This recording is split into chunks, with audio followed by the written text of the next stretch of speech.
Welcome to Megapath Presents. I'm Ronnie Hayes, and today let's talk about The Walking Dead Season 8 and how important will the trash people be. Now, ever since Season 7, a lot of fans thought the trash community was a throwaway community and they were going to either burn Rick and put him in a tough spot, or they were going to join Rick's side and then just die quickly in the war. A lot of fans also thought they would side with the Saviors. It actually appears there was a lot of fans that did not trust them. Reading back over the comments, just because of how weird they were. And a lot of these fans, including myself, I thought maybe they would just screw something up, you know, maybe not necessarily join the Saviors. And this was at first, like right when we saw them, a lot of us were like, Rick, what are you doing? You know, so there's still a lot of fans that think this community is a throwaway community. And for my regular subscribers, we are doing the Walker Withdrawal Wednesday, but since tomorrow's Wednesday, I'm not including this in that. I wanted to do its own separate video because we got two new pieces of news that might unofficially prove, or I know I say it like that, but I don't mean it like that. I basically mean it'll put our mind at ease as fans that all of Season 8 will in fact be all-out war, and they're not going to rush it just to get the war over with. That way they can save on the budget, because a lot of fans are thinking that's a possibility. I was even thinking that might be a possibility, but because of this news, this might put our mind at ease, and Season 8 might be a bigger, more intertwined story than we thought initially. So yeah, we're doing Walker Withdrawal Wednesday. We'll have a big video tomorrow, but I wanted to answer more of your comments, and I wanted to put this in its own separate video. I thought this topic deserved its own separate video. So the first piece of information or news that came out was that Jadis, the leader of the trash community, was promoted to series regular. Now I remember a while ago I looked that up, and for the life of me I forget what that means, but I know it doesn't mean a whole hell of a lot for us as fans to use for predictions. I know we can kind of use it and gauge that she'll be around at least for a few episodes in Season 8. Bottom line, that might be a sign that all-out war will drag on longer than the first few episodes in Season 8. And I don't say drag on as a negative thing. I want it to be the entire season.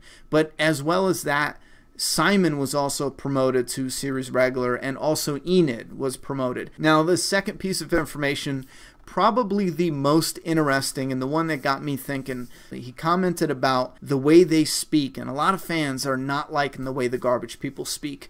I'm in that camp. I am like 70%, I just don't like it. I don't think there's enough time in the apocalypse to buy it. You know what I mean? That they talk in that way. Scott Gimple said, maybe they don't talk in this broken language to each other. We don't know. We haven't seen that yet. We haven't really dived in with the backstory to the community. Do they talk like that to each other? He also said, maybe we will see it, but the basic idea, and it's done on purpose. It's not like this group, and I'm trying to paraphrase and not butcher what he said, but essentially it's not like this group just became stupid, and that's what a lot of fans are thinking. And Scott Gimple tried to clear it up, and he said, no, this is done on purpose, and it's done as like a the word is it's like discipline. You know, they give only the bare minimum that they have to, and they incorporate that into their language as well as they communicate, or when they communicate. They don't give out any words. It's like the words are resources, you know what I mean? They don't give out any more than they have to, and that's the point of that broken language, you know what I mean? But if this is, at the very least, if this is a disciplined system that they use for themselves, you could end up somewhere pretty creative. This disciplined system, instead of being these characters are dumb, they're doing this, you know, with an intention, purposefully, as a way to kind of embody their living motto through their language itself. You know what I mean? Like their language is the embodiment of their discipline, their life motto. You know what I mean? And they showcase that in how they communicate. I don't know. That might be something cool to explore because we use communication a lot. You know what I'm saying? Especially in a post-apocalyptic setting.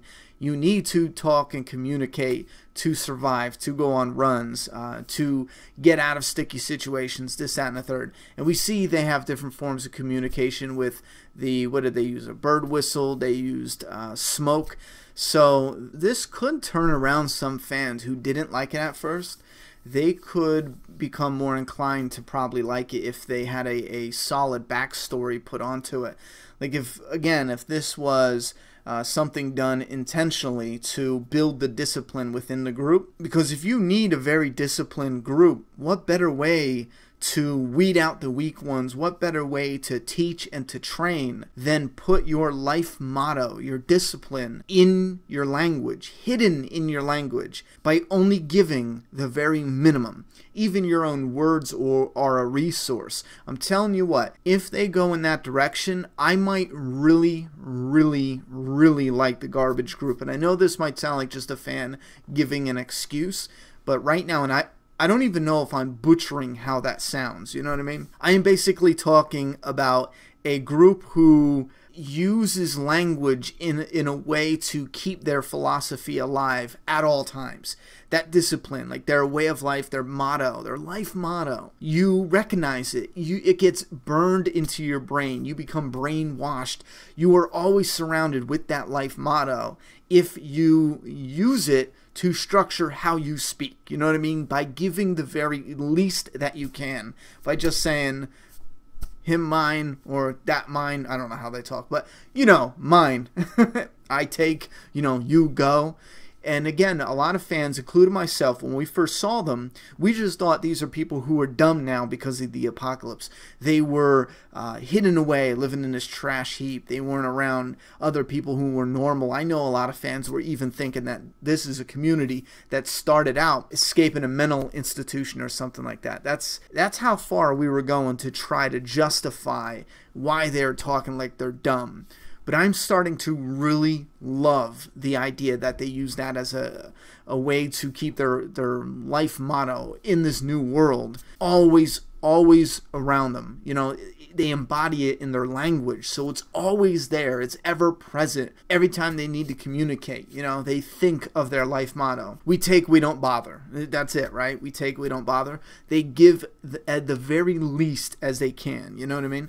I don't know. I like that. I keep thinking about it and trying to think about the best way to express that without sounding like a fanboy who's just trying to make excuses. I know I'm going to get that comment, but I shit you not, I really like that idea. So, two important things to remember. The leader of the trash community was promoted to a series regular, so we're probably going to get more story with them in Season 8 than we thought at first. And the second thing Scott Gimple talked about, seeing more of how their language developed or maybe how their community developed. Now, that doesn't always mean we're going to get backstory. We could get the backstory in exposition as we see something play out in present day. They might be setting up for something, and then at the same time we're getting the backstory through the exposition as they're talking to Saviors or Negan.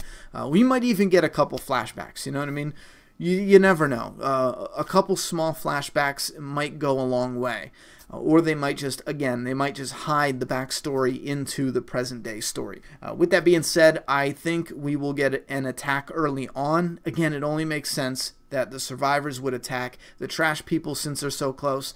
Early on, I could kind of picture maybe that Tam Meow woman being off in the distance. Maybe a couple people that are getting supplies from the junkyard. They get killed, and then Tam Meow, you know, signals over to the woods, and that's where the rest of the community is, and they need to find a new place to bed down and make their community, because obviously the survivors would trash I know it's a junkyard. How do you trash a junkyard? But as best they can to keep them from coming back and using that as a base, as a headquarters. But again, it's a junkyard. Maybe that's why they made their base a junkyard, because what do you do with that?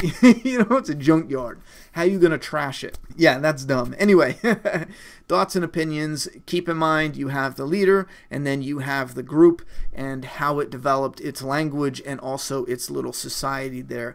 So they're going to play a bigger part. What do you want to see? Do you want to see them definitely stay on the Savior side the entire time and then die throughout the war? Or do you want to see them become scared of Negan eventually, and you have a lot of people, and I'm not saying just trade sides, but maybe this trash group are a group of people who just say, you know what, we want to go with the winning team, definitely. So if Rick starts winning, then they might say, you know what, Rick, we're sorry, da-da-da. I still think that the trash people need to die, but we saw Rick. Rick was willing to make a deal. I kind of feel like maybe he would have shot her in the face afterwards, though. You know, been like, listen, we can make another deal, you know? And then afterwards, he's like, yeah, done.